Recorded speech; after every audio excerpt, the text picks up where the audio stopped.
the torch for the family, and we're going to talk his favourite subject, Clare Valley. Good to see you, Mark. Welcome back. Thank you. Yeah, well, Clare Valley became famous for Riesling because of the quality of the wine.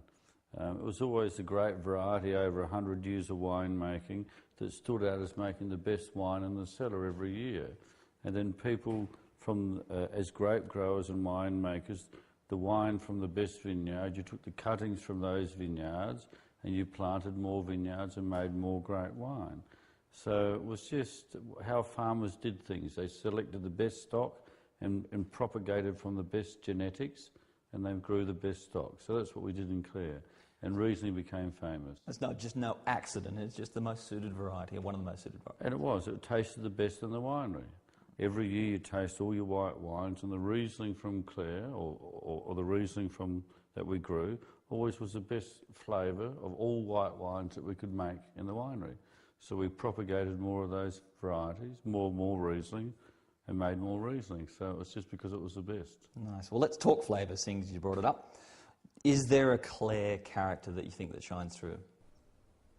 Yeah, I think so. I think when I think of Clare Riesling, I think of limes and lemons and citrus and refreshing characters, you know, tingling taste sensations, the acidity, and limes and, you know, and lemons that make your mouth come to life, you know, and that's Riesling.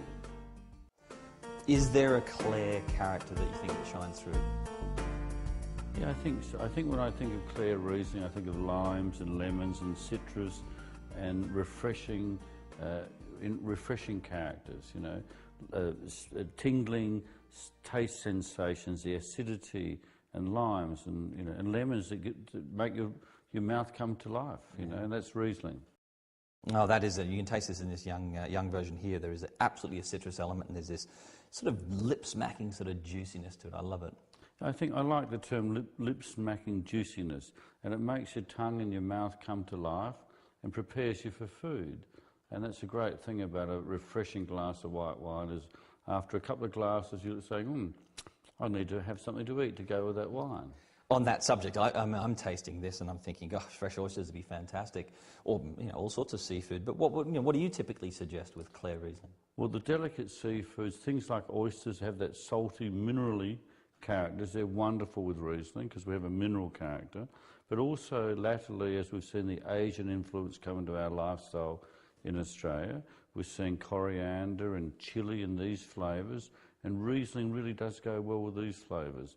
Riesling is unwooded. It's a very fresh variety, very clean, steely, minerally, and it goes very well. A wooded variety, the tactile sensation of oak in a wine reacts badly with coriander and chili. Because Riesling is unoaked, it's very refreshing and goes very well with these flavours.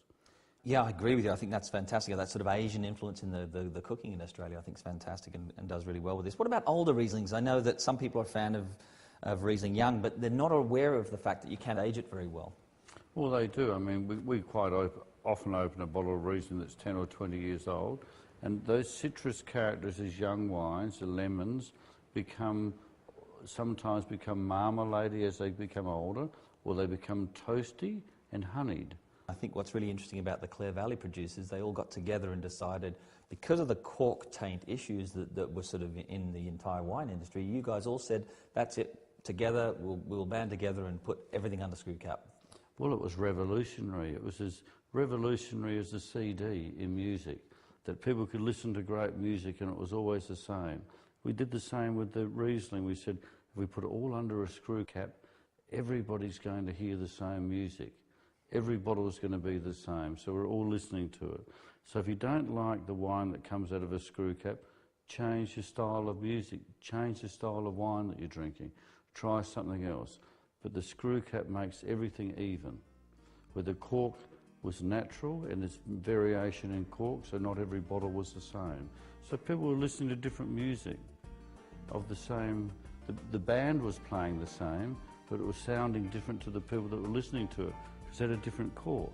As we produce it, as we produce a symphony, everybody's hearing it the same way, which is fantastic. Yeah, it gets to the consumer the way you want it to. Yeah, pure, nice and pure. The interesting thing for young people is to find a glass of Riesling. you see the people's eyes light up. A young person in their early 20s, they taste Riesling for the first time, and they say, where has this been? Why have I discovered this? You say, it's been around for a long time.